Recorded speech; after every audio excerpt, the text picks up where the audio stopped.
Quiet on set.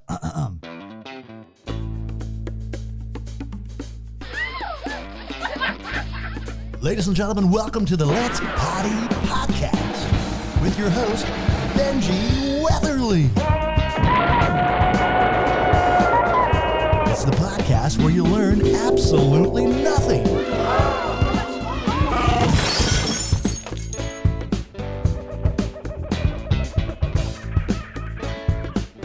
Hey, who you kidding? Let's Poddy with Benji Weatherly here on final episode of season 2. We just went through a run through of the last season and kind of mind-boggling the guests we've actually got to do, and that's gross. But just had some incredible. It is gross, and we've had some very, very just different genres of so many different walks of life. Huh? Do you have clips of that? We have clips of everything. Okay.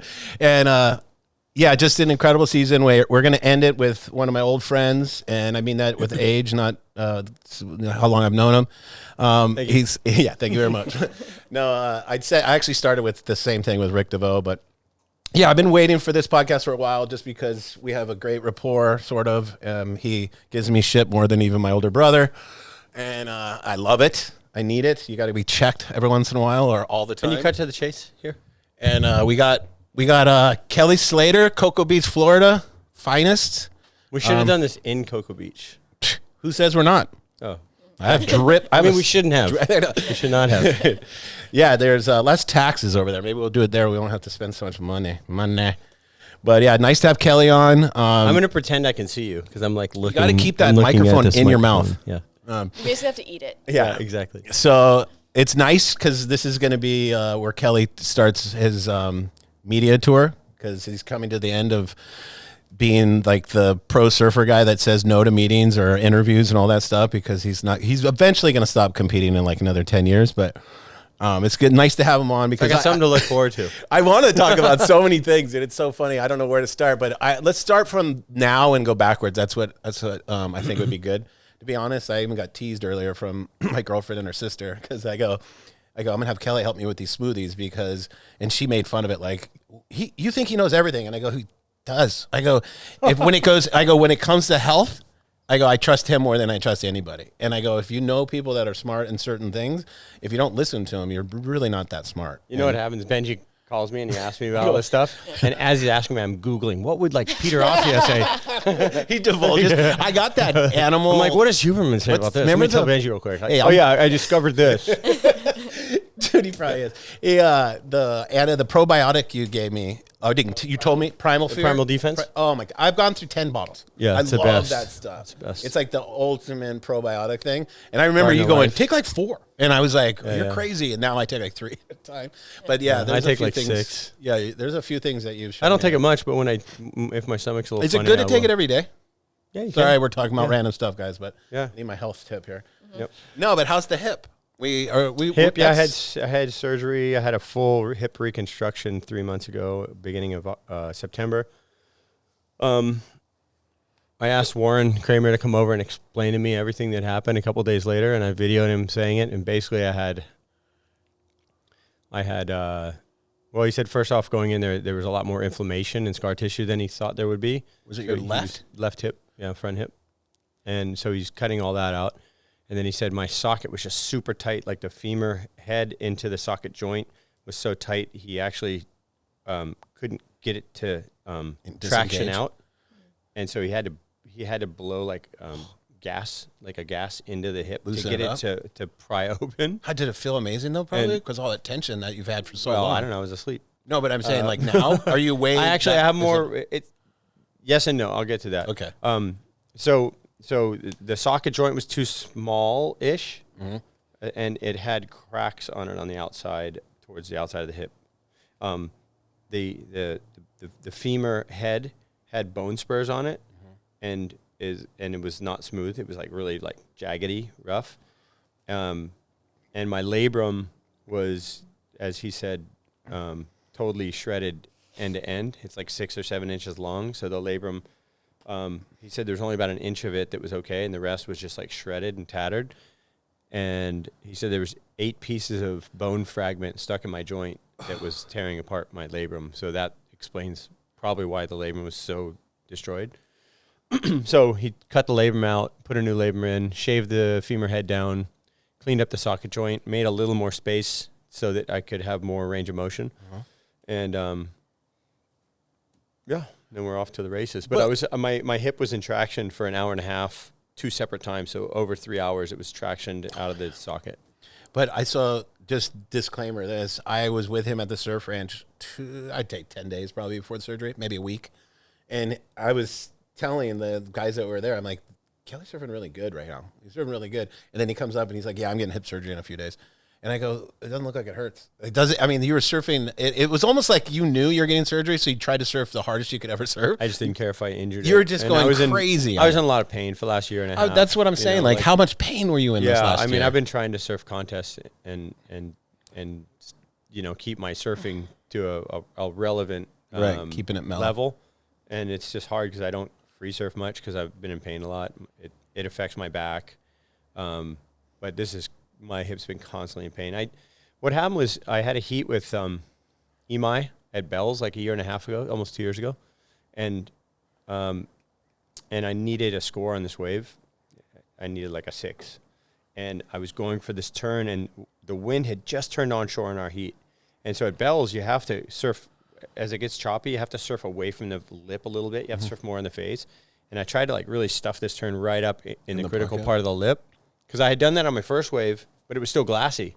And then the wind started coming on shore and getting choppy. So I didn't adjust and surf more on the shoulder like I should have. Anyways, I went to do this turn, and as I was hitting the lip, I got compressed. And I could feel that's the position I get in when I injure it. And I've torn my labrum over the years. I had surgery on it 20 years before this, after having 10 years of issues with it. And I knew I was in a vulnerable place, but I needed a score, so I tried to make the wave. So I made the wave, but I didn't get the score. But did you lay back? Was it a snap in the pocket? I hit the lip, and it just pushed my board into me like this, and I was really compressed, and I was trying to hold on and make the wave, and I should have just kicked the board away, and I did you get the score? Didn't get the score, lost the heat, and the next day I couldn't walk. Oh, fuck. So that's kind of where you pinpoint where it really started going south? And that was 2 years ago? That was April of 22. And I went to Margaret's the next week, and we had to cut the next week, and I was thinking, man, I'm glad that I'm like safe, because I could barely surf. And then I thought I'll just let it heal up, and I just must have torn something or whatever, but it'll heal up. And I knew because of my history and previous surgery that it was going to be something with my labrum and other things. But so I did. I probably broke some bone at that time, and tore some labrum and did some other stuff. Labrum doesn't really hurt when you tear it so much, but other things get hurt. I hate to ask, but what's the labrum again? So your it's socket? It's like if you have your socket joint and that's the outside and the inside of the hip, it's kind of the liner that cushions so the up top bit. It kind of cushions the femur.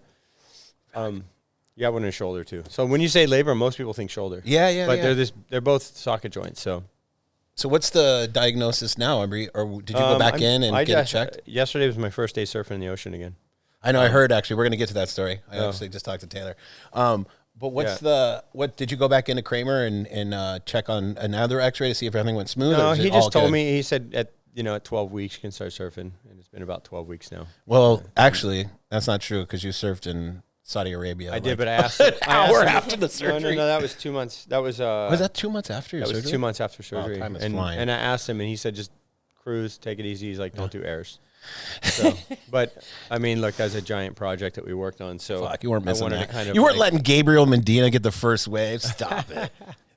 If he didn't even have an arm left, he'd be like, I got this. I was thinking about having Jeremy get the first wave. Oh, that's cool. You picked a rad crew. I stoked on that. Yeah. No, like Dylan Graves looked like it was a cool addition. Dylan was a super random. He's like, hey, I'm flying through Abu Dhabi. I'm like, come on over. No way. Get some waves. How did that work out? But how was that experience? Was that we talked about it for a second. You said the wave is just a little bit bigger, a little bit better, a little bit easier to surf. Everyone said clearly better, like a better ride, easier to surf, doesn't chase away so much. Right. What we try to do is make a longer face. Yeah, it looked like a more carbon. Not such an abrupt rise in the reef. Mm-hmm. So the idea was to make it stand up a little taller and have it be a little thinner lip, to not so like I didn't really see the left that much, but is the left better on that one? Actually better than the It right. looked like it. I saw one clip where you're in it forever. Caroline on one wave did like 7 like crazy carves, and everyone's like, "This is unbelievable." What she's doing out here. I didn't even think about this, but now I'm thinking, are you going to do a live surf tour now? Like, Yeah, exactly. That'd be cool. You're like, hey, Jeremy, you want to get back on tour? Yeah. $100 million. No, Jeremy could run the thing. Yeah, he's the Pat Perez. Because Jeremy just did his event in France, and everyone said it was awesome. Oh, and right. had That great did time. look good. That was the He got everyone like electric Mercedes cars for the whole time they were there, and the killer place to Dorian stay. went, right? Yeah. Yeah, That looked like a Shane and killer. Jackson teamed up. Flores is the man. He's going to do I great was things. going to, if I didn't get surgery, I was going to go surf it, and Jeremy and I were going to team up. So next year we'll team up on that thing, me and him. Back on the Quicksilver team for a minute. But yeah, it was the first time there's been basically like a tour event in France in 5 years. And they scored. Yeah. Jackson got the wave of the year. Yeah. That's so cool. But yeah, that trip, Abu Dhabi's cool. We worked on that for the last 2 years. And you guys stayed in probably 5-star hotels. And We Dylan's stayed video. at the Edition. We stayed at a place called, the Edition Hotels. Uh-huh. They have one right there, Is it 10 right minutes by the away. pool? Yeah, it's like, as a crow flies, probably 2 miles, but you got to drive about 15 minutes to get there. And how was it cold? It's warm, right? All year round? Warm, and we use salt water. They use salt water. There are people keep saying, "Oh, your pool over there." I'm like, "Well, I'm like a subcontractor. I get hired to design the reef, and then they asked me to come and surf it the first time with a group and invite people." So Is it open now? no, it's open January.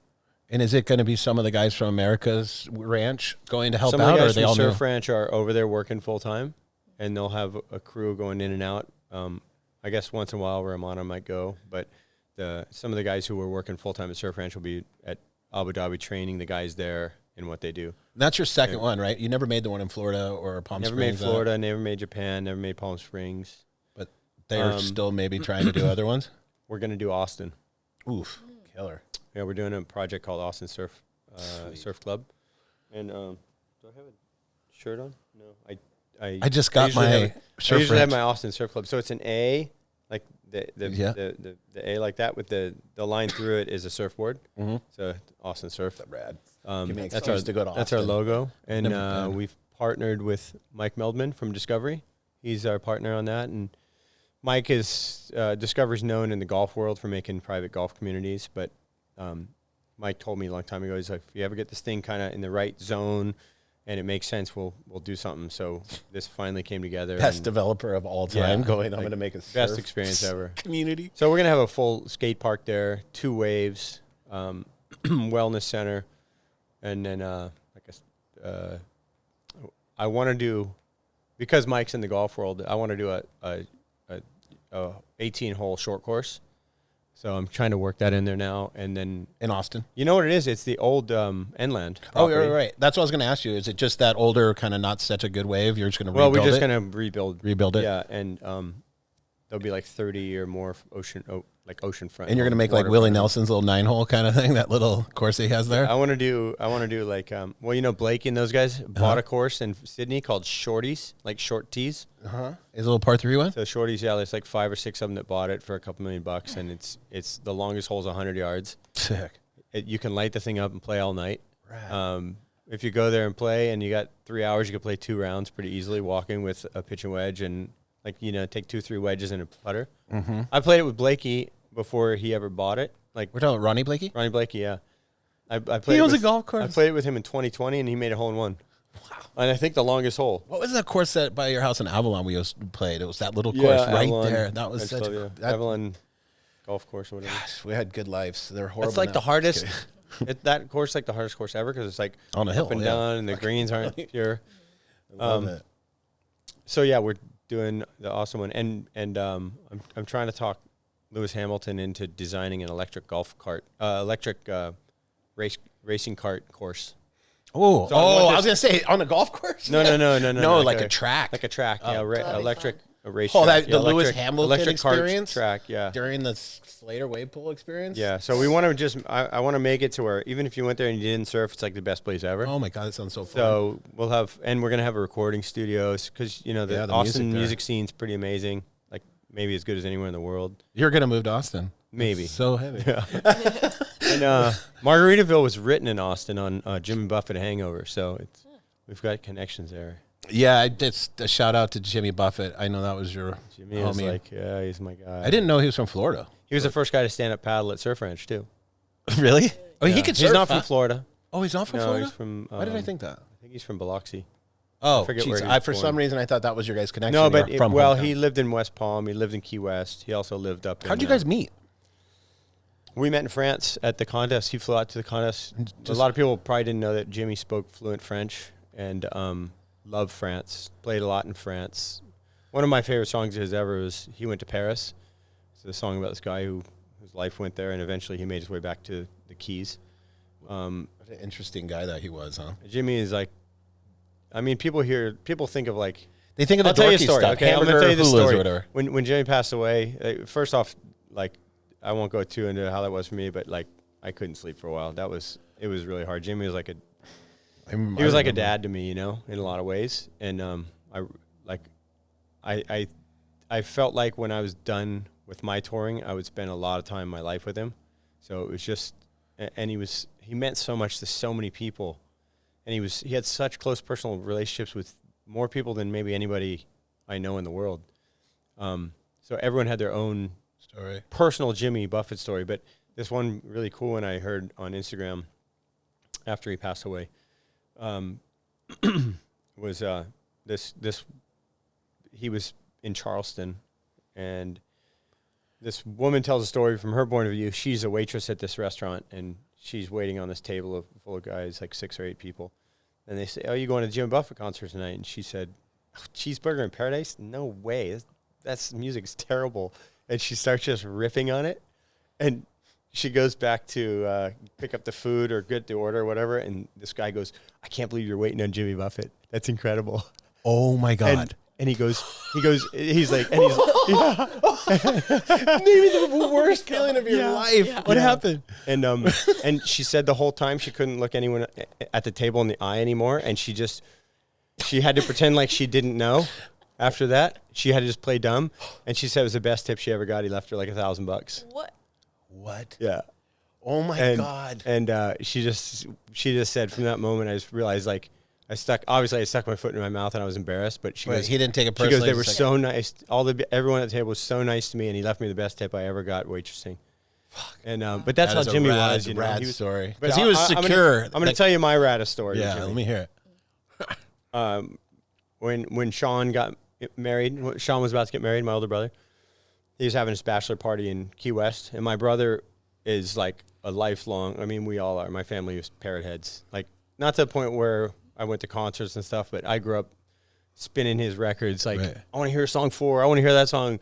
I mean, Coconuts, that bar down the street from your Volcano, house, is like Jimmy Buffett Yeah, it's land. kind of Jimmy Buffett land, but it's not one of his restaurants. But it's like It's like his And vibe. Jimmy did come and spend some time in Cocoa Beach over the years, watching shuttle launches and stuff.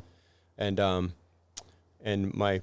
our family best friend, the mom in that family, she used to actually host him at this house. The guy who owned USA Today had a house in Cocoa Beach, and it was like a whole city block on the beach called the Pumpkin Center. And he used to invite the who's who of media and music and everything, and they would come and watch shuttle launches there. Anyway, but I never met Jimmy as a kid. I met him in 2010 in France. He got involved when the WSL took over. They invited him to France as that whole transition was happening, and he came over and he showed up at the contest. And I met him at the beach. He actually came down to the scaffolding and hung out in the area. And I have a picture of me and Jimmy in the first 20 minutes I met him, standing on the scaffolding, just smiling. And we walk off the beach, and he had this little bit of a southern drawl, and my dad kind of had a little southern drawl, especially when he was drinking. And he reminds me, only after I met Jimmy did I realize, I think my dad based his life on what Jimmy sang about. Like, It's true, though, you're right? fishing, you're on sailboats, you're going to the beach, Margaritas. you're drinking, Yeah. you know, and my dad liked to do all the things Jimmy sang about. And so I met Jimmy, and I swear it like made me start like tearing up a little bit after getting to know him for a half an hour. And me and him and Kalani are walking off the beach, and I said to him, I said, you know, Jimmy, my dad died about eight or so years ago, and I was like, you remind me so much of him, and I said, it's such a pleasure to meet you, because and I'm sure you hear this a lot, obviously, but you know, we grew up, your music was such a soundtrack to our lives. I was like, I knew every song years growing up. My dad had a fishing boat, a shrimp boat for a little while called Captain Kidd. And One of his songs? Yeah, from one of Jimmy's songs. And it was just such a part of our lives. Road trips and camping every weekend. We just always listen to Jimmy Buffett. So I said, I don't want to overdo it, but like it's such a pleasure to meet you because you've been such a part of my life long. And he just like gave me a hug. He's like, oh man, it's so good to know you. And and then somebody sent me a movie in 2006 that he was in where he's playing a teacher in Florida and he's teaching science or something and he's talking about the ocean. And He's acting in the movie? He's acting in this movie. He's a TV, he's a school teacher. And as the scene starts, he's finishing a class, and he says, "And kids, don't you forget it. Kelly Slater grew up in Florida." And In the movie? Yeah, in the movie. And my friend who sent it to the person who told me about it, he goes, Jimmy, they didn't have that written in. Jimmy demanded that that's his line. Is this after you met him? No, before I ever met him. Oh, okay. So Yeah, this before I is ever met him. This is insane. I got Anyways. chicken, look at the chicken So stand. cool. So then I meet him, and then my brother got married in 2012, I think. So it wasn't a mistake that you met him. Yeah, no, sorry. Sean might have got married before that. Anyways, so the first couple of years I got to know Jimmy, I spent quite a bit of time around him. And I was in Florida. He was in West Palm Beach. And he said, "Oh, what are you up to?" We were talking on the phone. And I said, "I'm going to drive down to West Palm. to Key West." I said, "My brother's down there with all of his friends and a couple of my buddies." And It was a bachelor having party, a you said? bachelor party, yeah. Bachelor party. And I said, "So I'm going to drive down there." And Jimmy goes, "Why would you do that? I got a plane." And he goes, "Just drive down to my house. You just jump on the plane tomorrow. We'll fly down there." He goes, "I got to go see my sister and check in with some friends." Because Key West is his jam, right? Isn't that where? Key West is Jimmy that's Buffett. Jimmy Buffett. It should be called Jimmy Buffett, Florida. Exactly. Right? So when he flew you into the... So I fly in, and Jimmy liked to take off and land. Did Sean and them already down there? So you're going Sean's just already with there. Jimmy? Yeah, maybe it's 2010, because I think Sean just had his 13th wedding anniversary. So maybe it's 2010. So as we take off from West Palm, This is fun. side note, take off from West Palm and Boynton Beach, we fly right over. You take off over Boynton Beach. And I remember looking down over Matanzas. I think it's called Matanzas. I don't know, the inlet there, Boynton Beach Inlet. Mm-hmm. And there's this huge sandbar sticking way out in the ocean. And I just remember thinking, wow, that looks like a 400-yard long left. But it never gets big enough to break. Uh-huh. The next year, Hurricane Sandy hit, and I went straight there. And it was there was like 20-second long barrels on these lefts, like 15 feet. It was insane. Honestly, it was like big second reef pipe. And then a reform. And like an almond barrel all the way across this thing was like 400 or 500 That's yards. like where Barley and those kids are getting barreled, right? Not No, there, but they similar. were at They're at Hatteras or Pump something. House. No, Pump House was Corey and Chris Ward and all those guys. Oh, okay. It was another 50% bigger where I was. Tell me. But it wasn't as hollow. I can't wait to hear this. Wait, I got to get to the Wait story to now. hear this story. It's going to be so sick. So Jimmy takes off. Does your brother know you're with Jimmy? That's what I'm wondering about. No. Oh, Don't blow the thing, I can't wait to hear this because he's such a fan. Oh, this is going to be rad. And so this is honestly like one of the best things I've ever pulled off in my life. And so we take off. Jimmy always would always What is he take flying? off. Is this like a teeny little plane? No, he has jets and Jets, stuff. of Like course he whatever. does. This is one of his, like maybe a 10-seater jet or 8-seater jet. So he takes off and then he comes and sits Does he back fly with it? me. He always loved to take off and land. But he let his pilots fly. But the rest. that trip, he's driving on the way out. You're Every like, time oh, I flew with him 2 or 3 times, and each time he would always take off and land. that's so cool. So he takes off and then come back, have margarita. The first time was in 2011. We went to the New York contest, and Kalani and I flew into JFK, and we just got action like 3 months before that. No way. Got our dog. And we flew into JFK, and Jimmy's like, "Oh, you coming out to the Hamptons?" And I said, "I don't know." He's like, "Come out to Montauk." And I'm like, "Well, maybe we'll just rent a car and get out there." He goes, "No, I'll just get you." So we landed JFK. He flies his plane in. It's like a 2-hour drive. It takes 20 minutes on his to jet. Montauk. So he picks us up and flies me, Kalani, in Action to Montauk, and I have a picture of Action sitting in the cockpit next to Jimmy flying private. I was Oh like, my this is God, the that's best picture so ever. sick. Anyway, so let me get to the story now. This is so we so go down. good. So I jump in the plane with Jimmy to Key West. We fly in and land, and he goes, "All right, I'm gonna go do my thing for a couple hours." He goes, "Let me know when the party's happening, and I'll come meet you."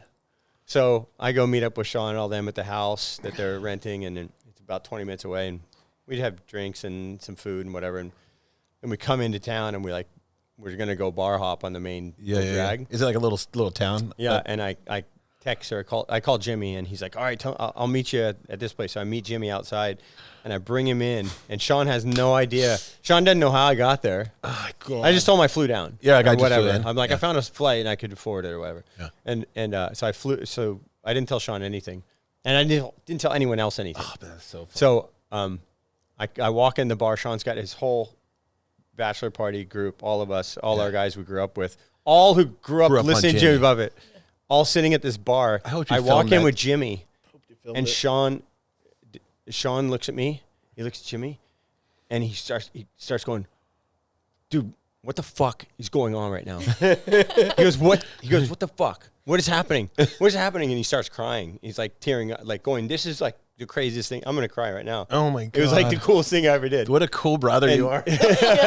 And Sean is like, he doesn't even know what to do. Like, he's like, what do I do with my hands?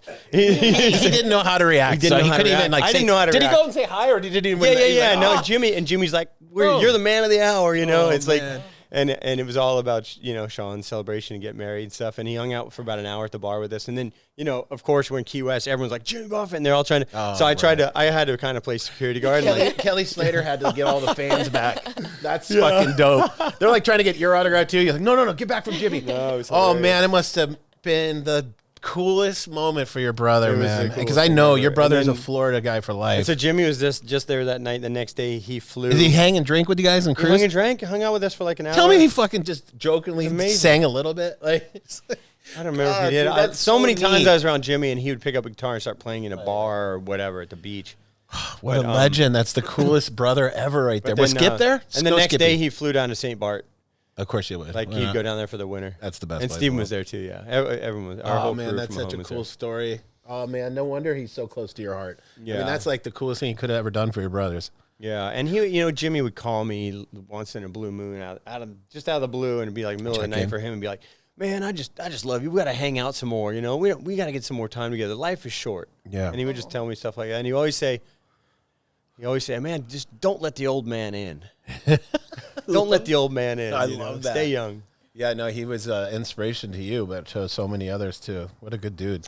Yeah, but his writing was really profound, and I think that's what people missed about it, because they heard Cheeseburger in Paradise and Margaritaville and like some kind of like, to some people there were kooky songs or lyrics or topics, but there was always a metaphor in there for something profound in life from Jimmy's point of view. And he did a lot of writing. He would carry a book around and just write all the time. Every time I saw him, he was writing, just nonstop. Like he would meet us in France. He met us in France a few times, and he would go to dinner with me and Kalani. And if my manager Terry was there, Terry would come. But usually he'd catch up with Pierre Agnes, who ran Quicksilver. Yep. Rest in peace. And him and Pierre became good buddies pretty quickly. And even when I wasn't around, he'd sometimes fly down there, because he'd fly his plane from New York, refuel in either Iceland or in Ireland, and then come down to Paris, and then he'd always go down to Biarritz or Hossegor and get some waves. He toured till the end, right? I mean, He told me. I talked to him in June, and he said, I'm going through a little thing right now, but I think this immune therapy is working pretty good. And he said I should be back on a full schedule by August, and he passed away at the end of August. No, but he never let that old man in. No, and he passed away the night after he saw the full moon end of August or beginning of September. That was his last night. Was he 65? He was 70. Oh, okay. He was in the 70s. Or 70. Yeah, he was. Yeah, because 70. Jake was 65. Because he sent me a video from the Oscars 2 years ago for my 50th. And he was 70. And he was 70. He was about 70. And he goes, well, in the video, he goes, man, fuck you. That was 25 years ago for me. Whatever. So, but he's telling me when you're 50, you got to grow up and wear proper shoes and tie your you got to button your shirt up here. Yeah, there's a couple things that changed. That's it. But he always was he married? Even to the last day, he had a sense of humor. He's married, Had Jane, kids, wife, 2 daughters and a son. Savannah, we've been pretty good friends with Savannah for a long time, but that's a hard one, because like when you're in Jimmy Buffett world, everything. Jimmy was like, he had so many hobbies, and he knew so many people that it's, even for me, my limited connection to him over the last decade, it's still hard for me because I keep all the time hearing a song I hadn't heard, or text them. Yeah, or like looking back at text, and I even got a text from him after he passed away. One of the guys who works with him texted, said, "Hey Kelly, it's so I just saw that Jimmy had written his text and never sent it." And just so you know, I had those coming in from my friend that owns had Jake's phone, and he would send it, and the first one that came through, I was like, it stopped me in my track, like, what's going on? What's going on? Yeah. Did that happen when it came through and it said Jimmy? You're like, wait, what? No. He prefaced it and said, "Hey, this is so and so. Okay. Here's the text below that he had written, and for some reason never pushed send. Maybe got a phone call and forgot. Like we all Wow, that was kind of special. That guy did that. It was cool. But yeah, it must be tough because that's how I was with Jake Burton. The texting thing, when I do anything fun or cool or had something to say, that's been the hardest thing for me, is not having my best friend, like the guy that because both of our best friends were those old guys that were so unbelievable. They made our lives almost insignificant. They were such powerful men and had so many people that they've inspired and stuff. So I luckily have a few of those guys in my life, you do. like Pef Ike and yeah. Jeff Johnson was that way for all of us. Al Merrick, Bruce Raymond. Like I have a really you great do have a lot of them. Big brothers or dads that like have been so influential for me, and Porter, Turnbull. When I think of Jeff, I start thinking of a lot of different people, but and then like big brothers like Trevor Hendy or. I mean, honestly, Kelly, I think that's not to toot your horn, but I think that's what makes you special, is that you do consider somebody that knows more or has more knowledge of something. You consider that an opportunity and something that you let in. And especially a lot of talented young athletes that have everything going for them, a lot of times think they know everything. And the one thing I've learned in just this last 5 years. Oh, I used to know everything. I know. Yeah. We all did. We all did. Yeah, but it's true. Like, I finally now have advisors. Like, I always thought when someone gets paid to advise, I thought, like, why would you pay that guy? What, are you kidding? And now all I do is try to get advice from people that know what they're doing. So, like, if you know stuff, I'm like, I'm here to listen. Before I'd be like, I don't need that. Oh, wait, so you'll pay for the advice I give you? Is that what you're saying? I definitely should pay for your advice. My bladder's better, and my antibiotics, my natural in my stomach. But yeah, hey, Annie never gets to ask questions. So do you have anything on the? I'd put her on the spot too. I mean, since we're talking about like you being the health guru, I would love to know just what you're like generally, if you're just gonna tell everybody, like, these are eat less things. If you can do these things, like, these are going to make the most impact. Like, what would be your healthy living, like, mainstays? Number one hack, I would say, is do a water fast for at least 3 days.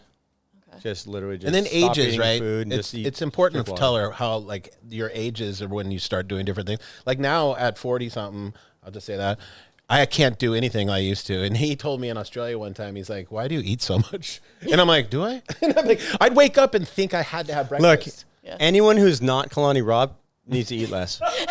So true. Kalani, he's insane. That's insane. And Kalani could do 25,000 calories a day like Lance Armstrong did at the peak of his winning and never gain a pound. And he'd still be like 8-pack. It's so funny. Yeah, his Instagram should be named 8-pack. Yeah, his looks like he's 12. Yeah. No, I tell you, number one hack is do a water fast, and it kind of like sets. First off, it's really good discipline. Mm-hmm. Second off, it's not really telling anyone what to do. It's just telling people not to do anything. So 3 days just water with lemon. Or 5 days or 7 days. Really? I mean, if you can push yourself beyond day two is the hardest because you get headaches, starving. You get toxins in your body, you're grumpy as shit, you fight with your girlfriend, stuff like that, and it's her fault. It's always. Don't you know I only have water in my system? Don't you have any idea? Kick that dog out of my way. And then it gets better. Day two is hard. Day three, full energy. You kind of go keto. It's like if you do a keto diet and you cut out the sugar and the glucose in your blood, you don't get these peaks and valleys so much with your energy. And that's how I feel when I water fast. Like last year I did one for 4 days, and day three I surfed, golfed, and worked out really hard and never like hit bottom. Like it felt really good the whole day. You sleep? Can sleep. You don't sleep as much. You don't sleep as much. So you do more. Yeah. Do more stuff in the day. Get all that shit done you procrastinate on.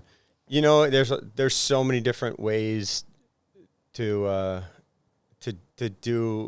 improve your health. And a really great thing I heard recently on a health podcast was, it's not necessarily if you do keto, high protein, high fat, or if you do, you could be a fruitarian. You could do plant-based, whatever you want to do. The thing is, everyone who does like a health makeover and starts eating better, they start eating non-processed foods, unprocessed foods. So you're just eating whole foods. Yeah. And you were mentioning smoothies before. So even like a banana, instead of blending a banana in a smoothie, eat the banana because it actually I didn't know that. So yeah, you don't want to the chew GI up all and this fruit? the sugar's released into your blood differently.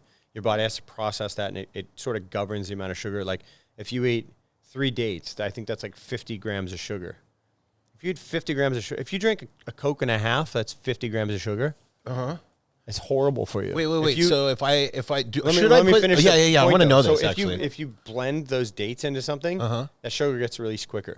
Okay. If you just eat the dates, your blood sugar won't spike. Okay. So it's the way that foods naturally come. If you just eat if you eat foods alone, if you eat fewer numbers of different types of foods, and eat them more on their own. This is so good to know because I always probably the thought healthiest blending way it to all do it. was better for you. Well, you can get more nutrients that way, and if you're working out really hard, you can put that amount of calories and Right. you can deal with that sugar because you're working out hard. Do you work out hard every day, Benji? No, but I I've didn't been know. I going wasn't to the sure. gym 3 times a week. Yeah. And this is a true story. There you go. I'm not healthy yet, but it will come.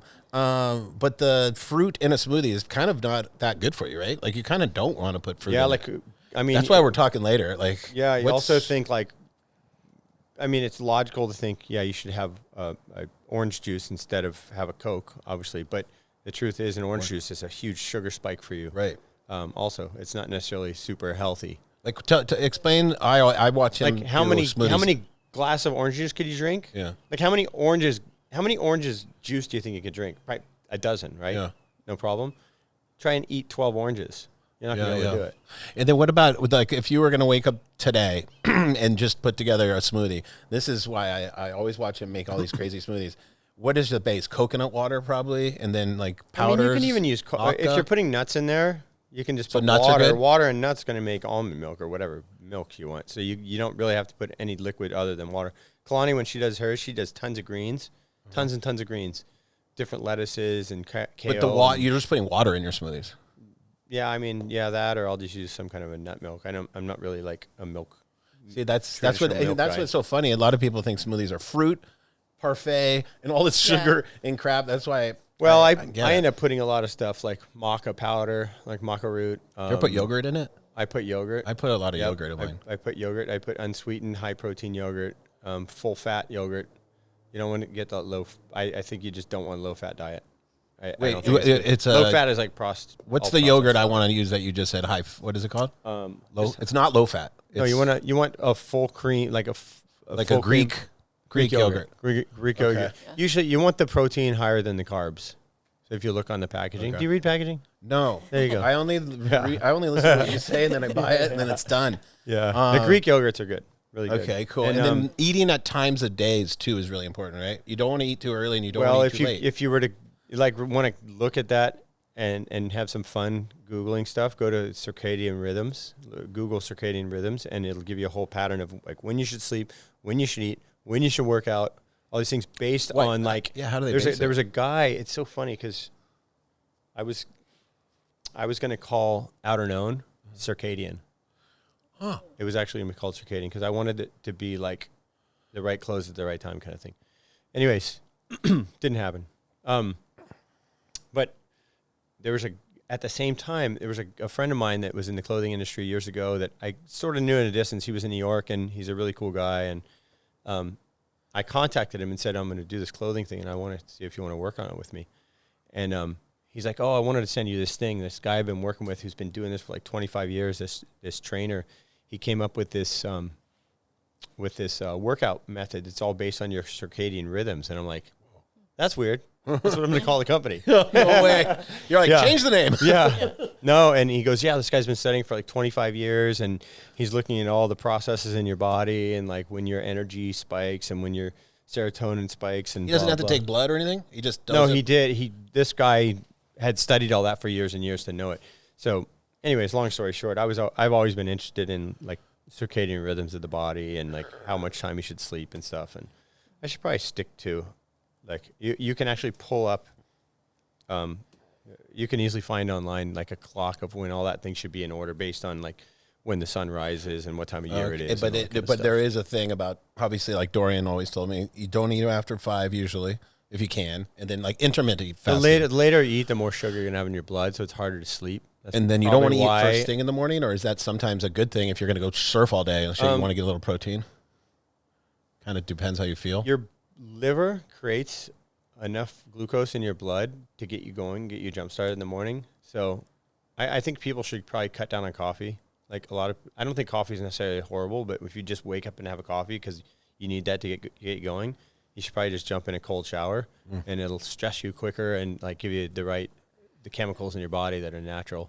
One weird thing that happened in my surgery is I had, my blood was really thin. My blood pressure was kind of low when I went into surgery too, but they said I was a little low on platelets and my blood was not coagulating right. I was bleeding a lot.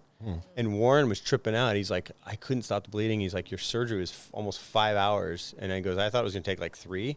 And he goes, a lot of that was me trying to get you to stop bleeding so much. Is it because your diet and you're so I don't clean? know. I was really clean. And I was sleeping on this mat called a Beamer mat. And it like kind of thins your blood and helps your circulation. And I'd been sleeping on it for a couple of weeks before my surgery. He's used to not operating on aliens. They're like, hey, you are an alien. You have green blood. No. What's the plan for the surfing this year? Are we just going to rehab for a while? Or are you going to jump back in the thing? Are you going to do the Eddie? I'm on the list. You know, I don't understand why. It was Shane somehow wasn't in the Eddie, and I don't understand why. But did Shane not ask I them mean, not I'll to just put him give on? Shane my spot, you know. But Shane, it wasn't because he said he didn't want to do it? I never even No, I read don't that. think he did, but I just look. There's so many guys charging now, and there's only so many spots in the Eddie, and I think maybe there was an oversight or something. But Yeah. I mean, because I don't think there's a person on this planet that knows anything about big wave surfing that wouldn't put Shane Dorian in. Right. I mean, if there's a rating. I just think there was an oversight, and I think that happened with 1 or 2 people maybe. But the first contest, you're going to try to get in the pipe. What is Pipe, it? yeah, I'm gonna surf pipe. What is that called now? The Billabong Pro? The Pipeline Pro. Pipeline Pro? Yeah. That's January, end of January, right? About End of January, beginning of February. So I'm gonna got a surf couple pipe, more months. and we'll see. Yeah, We'll see. you can surf pipe with no legs, no arms, and still make heats. So you should be fine there. I want to Especially if it's just like perfect. stand up on Mark Cunningham's back one time in the contest. Nice. Look at who these guys are. Hi. Here, it's okay. You can interrupt. All good. You guys can go into Hey, don't worry, we're just filming a very No important big deal. thing right No big now. deal. Taylor Steele's Taylor ruining the interview. Yeah, make yourself at home, guys. But yeah, I talked Taylor into doing a water fast. He did 3 or 4 or 5 days water fast. He said it was pulled it? amazing. Yeah. Like I literally think anyone could stop eating food and just drink water for a few days and be totally fine. There was a guy who was like 400 and something pounds, and he decided to stop eating food, and he didn't eat for over a year. I think almost 400 days he didn't eat, and he got down to 182 pounds. Because all the food in his He body. broke his fast with a piece of toast and an egg, hard-boiled egg. Yeah, just Wait, you can go a year if you have that much fat in your body? The fat, your body will feed off the fat. in That's your body. insane. So wait, I don't actually, because I have enough of that, so I could live for a while. I could probably go a year. Yeah, if Year we were in the plane crash in the Alps or whatever, you would live longer than me. Everyone would be salivating like You earlier. would be like, Everyone's like, yeah, "Hey, why I is your mouth watering?" They're all You looking could at definitely me eat my like, thigh when I'm gone before you. I mean, that's a chicken thigh right there. Look at that thing. I'd eat the shit out of that thing. Nice. Well, dude, that was a good podcast. Anything else to add? Super solid. I mean, I'd love to, if we're wrapping it up, I'd love to just know, like, over the course of your career, because I think definitely in surfing, you've had the longest professional career out of By a lot, yeah. just about anybody. What's been, like, your favorite moment? Like, what was, when you look back on it, which is the one that sticks out to you the most? Winning Pipeline 2 years ago. That was, huh? Yeah. I mean, that was pretty unbelievable. That was the one that, like, for me was most emotional, and also for so many people, like even people I don't even know around the world. I had guys. I was in Namibia. Oh, I saw your text thread, dude. It was. I was in still August. the funniest thing I've ever seen. I was in Namibia in August this year, a year and a half after I won that contest. An Australian guy came out to me, and he just like shook my hand. He's like, "Man, I cried when you won that thing," and like I'm gonna start crying again. I'm gonna start crying talking about it again. But it was. Dude, can I just tell her his text that I just looked at was Obama Bob Dylan, I think. Bob Dylan? Am I right? No, Bruce Springsteen Bruce was in there. Springsteen. I'm so sorry. Sorry about that, Bob. And then someone else, right? Tom Brady, maybe? And it was like these 3 names in a row, and I'm like, not many people have that. And it all said, it was a the pretty nicest stuff. incredible. It was I mean, insane. I think I had over 1,000 messages from people that day. That's It was amazing. It was like 5 days before my 50th birthday, and I hadn't won.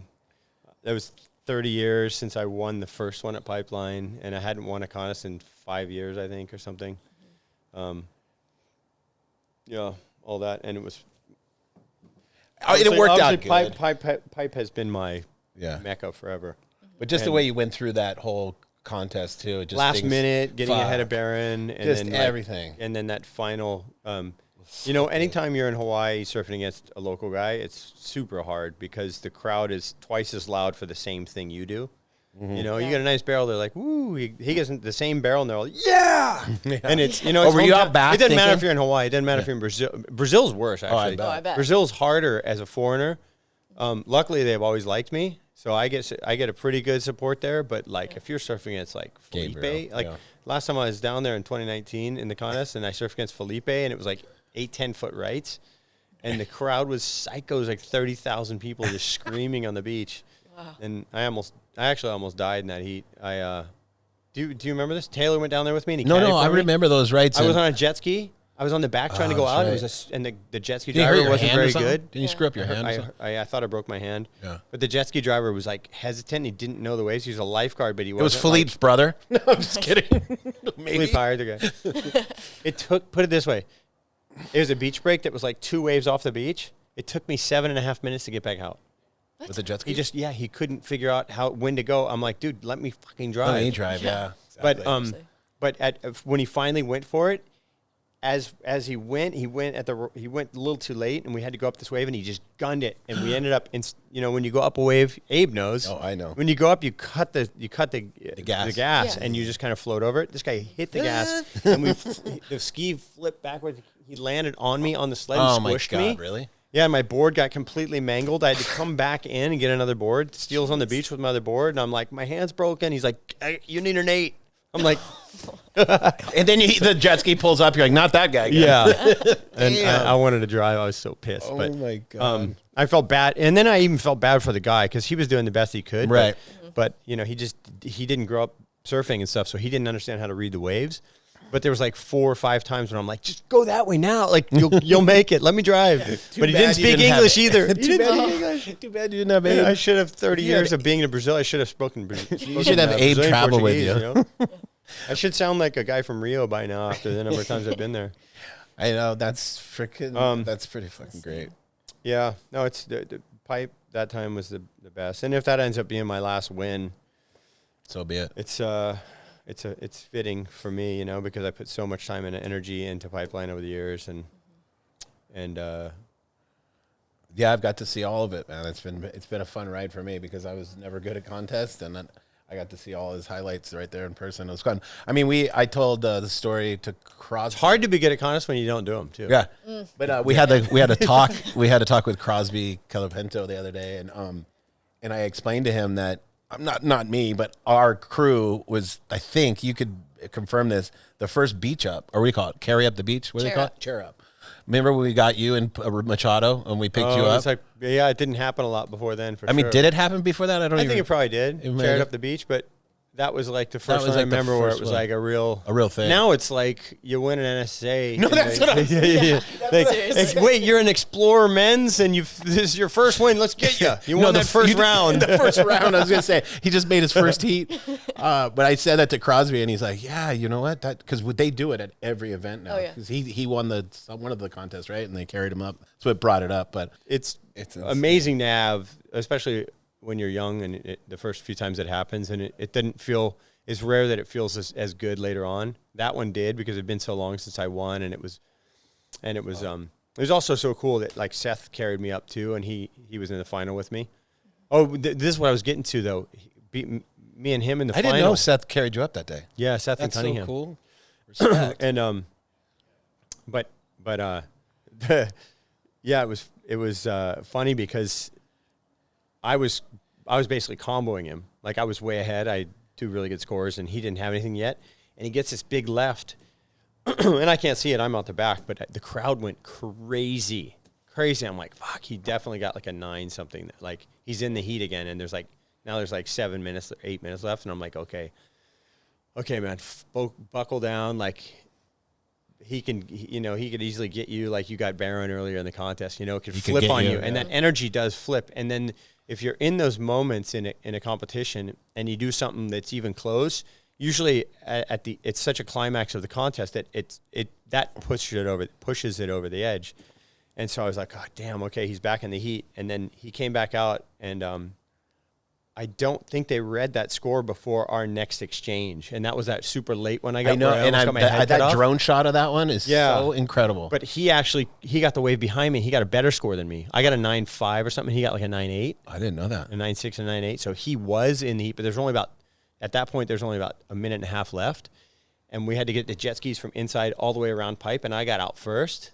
And I remember that last minute and a half going, okay, just be in the moment. Don't think about what will happen if you win or if you lose or anything. But flashing back to that, he got a left before that I didn't see, and the crowd went crazy. He actually got hit down to his stomach and got back up. But the crowd reacted as if he had made the wave. Perfect, yeah. But the judges didn't score it. So, right. But I didn't hear that score before that last exchange. And that wave, I knew I was too late and I was above it. And I'm like, I can't let him have this wave. This wave is good. And no matter what happens to me, I got to catch this wave. And it made for drop. Yeah, and I made the drop and barely made it. I mean, like if I had hair, I wouldn't have made that wave, basically. Yeah, I loved it. Even the way you come out and there's like, but I just remember like, well, actually, in that moment thought I was going to retire. And I remember saying to myself, finally, it's over. It's all done. What a fucking cool way to end it, though, right? Yeah. Yes. But yeah, that's pretty much the coolest highlight I can think that you could choose for your best moment, for sure. I mean, just the drone shot comes over that wave, and you're like, "Tuh," and you land it, and you slide under it like that, and you come out, and it's like above you. It's such a cool shot. Whoever got that drone shot, shout out to you. Like when I first got on tour, I surfed against Shmoo a couple times, and he didn't like me. And we liked each other when we were younger, and then when I turned pro, he was a small wave guy, and I was a small wave guy. He was not happy. He was like, he was threatened by me. Is this coming Aloe on tour. Up days when he won? Just after that. After Still, that. Aloe Up days, he still liked me. But there was the first year or so I was on tour, John. We were just competitors, Right, you know. of course. But we were friends. But you guys became so freaking close. yeah, man. we became really close. We used to do, me, him, and Ross one time went to Florida for a week to play golf when we first got into it. Like, oh yeah, I remember those 98. days. Trust me, I remember. Maybe those 96 days. or 7. He was my golf buddy. Me, him, and Shmoo were just so into me, Ross, and Shmoo. He were- talked so much trash. It was so fun to be around. Yeah. He's like the Chewy of Hawaii, you know. Me, him, and Ross went to Florida for 7 days. We played 2 rounds a day every day, and we tried to fit a surf in once in a while. That's where golf. But we geeks. played 14 rounds of golf in 1 week, and we left. We went from Portugal straight to Florida, and they Just slept to at golf. yeah, just to love play it. golf. Oh. And then there was one time me, Shmoo, and Sonny, and one other person. We were playing golf in Kauai. That's right. Sonny got into golf for a minute. Sonny was in it for a minute, but he couldn't hit a wood, and so he would just hit 9-iron. I'm like 250 yards. We played this par 5 It's so into the sick. wind, par 5. And he hit 3 Sonny nines? got on in regulation with 3 9 irons. Oh, it's so fun. And Shmoo, it took Shmoo like 5 shots to get to the green. And Sonny was making fun of him. It was a little like, Yeah, he would hit a super high high spinny cut, and so the wind would just catch it. Totally. And Sonny was just like kind of thinning this 9-iron, like 180 up the fairway every time. So funny, and and Sonny was just making fun of Shmoo. I just But, realized yeah. I got chaired up at the Golf Geeks. Yes. That was the only cheer up I've ever I had. filmed know, your you chair filmed it. on my live Instagram. You were getting chaired. It was Yeah. Ran to me is filming this golf thing, and I hit a putt that shouldn't have went in. It was really far, and it went in, and I won. And I took Yeah. my shirt off, I think, and I started running, and they cheer me up. He didn't even wait his turn. He's just like, I got to putt now because he felt it and went in from like 40 feet. Yeah, and he filmed it live. You know how I was that's doing an like- Instagram live. That's amazing. It was pretty So freaking funny. funny.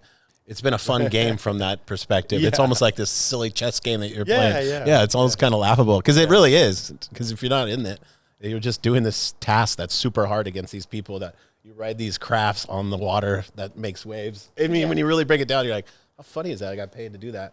So it's pretty cool. That I your know sometimes I perspective- pull away from contests and I look at them from afar. Like I'm watching the Pipe Masters this morning, and the waves didn't look very fun. And like I just like, kind of look at it going, I mean, of course I like seeing my friends surf, Right. and there's guys who surf great that I want to watch surf, but like, it's kind of blurred that whole thing for me. Like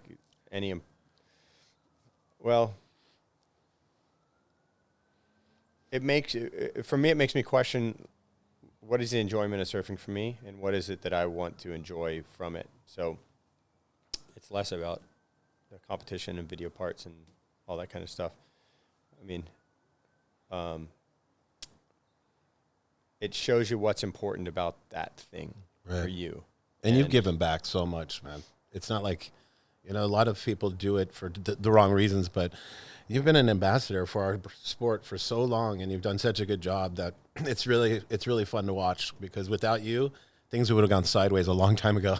You've been a good ambassador. Well, thanks, Kelly, for coming on for the final episode of season 2. Hopefully we'll be back season 3. Love you guys. Thanks for the chat. I appreciate it. Annie, you're the best. Have fun editing. It's a nightmare job. Thank you. Just kidding. There's no editing in our podcast. We put everything in. No, that's not kidding. It's honestly, it's getting more rare that we do. We had to in the edit. beginning because Tony Hawk was talking shit. No, I'm just kidding. But thanks, Kel. We're about to get a nice little ahi dinner by yours truly, Motley Crew. Peace out. I'll be the Thanks, judge Kel. of that. Thanks, guys. Peace out.